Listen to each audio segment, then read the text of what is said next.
So I decided to bite the bullet and buy the new 3/8 ratchet with the new style lock that they just came out with. I actually like it because with it unlocked, it actually still has a detent in there, so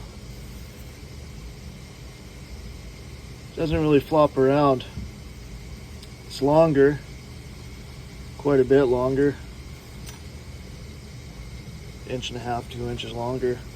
With the old style, you flip it over fairly loose. I know you can tighten up that screw, but you tighten it up 100 times, comes loose 101.